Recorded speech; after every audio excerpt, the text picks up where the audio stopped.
ত্রয়োদশ সংসদ নির্বাচন যত ঘনিয়ে আসছে, ভোটের আমেজ বয়ে যাচ্ছে পুরো দেশ জুড়ে। ভোটাররা রয়েছেন আমেজে, প্রার্থীরাও ছুটে বেড়াচ্ছেন ভোটারদের দ্বারে দ্বারে। গণসংযোগের মতো কর্মসূচির মধ্য দিয়ে ভোটারদেরকে কাছে নেবার প্রচেষ্টায় রয়েছেন। আজকে আমাদের সাথে যিনি সংযুক্ত আছেন তিনি হাবিবুর রশিদ হাবিব, ছাত্রদলের কেন্দ্রীয় সংসদের সাবেক সাধারণ সম্পাদক, বর্তমানে তিনি জাতীয় নির্বাহী কমিটির অন্যতম সদস্য এবং ঢাকা ৯ আসনে বিএনপি মনোনীত প্রার্থী। আজ তার সাথে কথা হবে।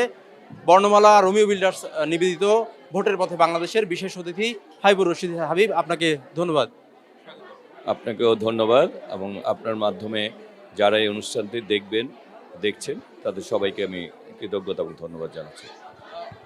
ভোট তো ঘনিয়ে আসছে, বিভিন্ন প্রার্থীরা বিভিন্ন রকমের প্রতিশ্রুতি দিচ্ছে। আপনার যারা প্রতিদ্বন্দ্বী প্রার্থী রয়েছেন তারাও বিভিন্ন প্রতিশ্রুতি নিয়ে ভোটারদের কাছে যাচ্ছেন। আপনার প্রতিশ্রুতি কি থাকবে? কোন আঙ্গিকে আপনি এই খিলগাঁও, বাসাবো, মুগদা আপনার যে নির্বাচনী আসন সেটিকে সাজাবেন? আমার যেটাই হচ্ছে যে আমাদের আমরা মূলত এখন দেশনেত্রী বেগম খালেদা জিয়ার জন্য আত্মার মাগফিরাত কামনার জন্য দোয়া মাহফিল করছি, আর এছাড়া আমরা সৌজন্য সাক্ষাৎ করছি। আমাদের মূল উদ্দেশ্যই হচ্ছে যে আমরা আগামী একটি ঐক্যবদ্ধ বাংলাদেশ চাই। আমরা ঐক্যবদ্ধ থেকে সামনের বাংলাদেশকে এগিয়ে নিতে চাই। এখানে আমাদের সীমিত সম্পদের সর্বোচ্চ ব্যবহারের মাধ্যমে এবং এই দেশের মানুষের নিরাপত্তা নিশ্চিত করার মাধ্যমে এবং গণতান্ত্রিক অধিকারগুলি পুনঃপ্রতিষ্ঠা করার মাধ্যমে এবং মৌলিক সুবিধাগুলি বাস্তবায়নের মাধ্যমেই আমরা আগামী বাংলাদেশকে এগিয়ে নিতে চাই। ভোটের যে পরিবেশ, নির্বাচন কমিশনের ভূমিকা এবং নিরপেক্ষতা সুষ্ঠু নির্বাচনের স্বার্থে নির্বাচন কমিশনের ভূমিকা কেমন দেখছেন, এবং স্থানীয় পর্যায়ে যে পরিবেশ সেটি কেমন দেখছেন? মূলত আসলে এই দেশের নির্বাচনকে বানচাল করার অনেক কষ্টের বিনিময়ে, অনেক রক্তের বিনিময়ে আমরা আবার একটি গণতান্ত্রিক বাংলাদেশ, একটা ভোটাধিকারের বাংলাদেশকে মানুষ স্বপ্ন দেখছে এবং সেই ভোটাধিকার প্রয়োগের মাধ্যমে মানুষ তার প্রতিনিধি নির্বাচিত করতে হয়, যে প্রতিনিধি তার জনগণের থেকে জবাবদিহিতা থাকবে।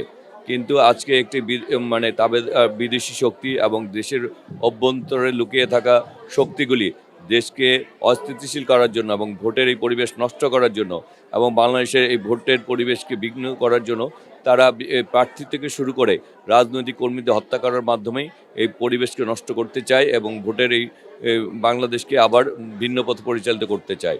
সুতরাং এই সরকারের উচিত এটি নিশ্চিত করে সকল মানুষের নিরাপত্তা এবং প্রার্থী ভোটারদের নিরাপত্তা নিশ্চিত করা। আপনি যেই আসনে নির্বাচন করছেন, এই আসনে আপনার সমপর্যায়ের কিংবা শক্ত প্রতিদ্বন্দ্বী আপনি কাকে মনে করছেন? জয়ের ব্যাপারে কতটুকু আশাবাদী?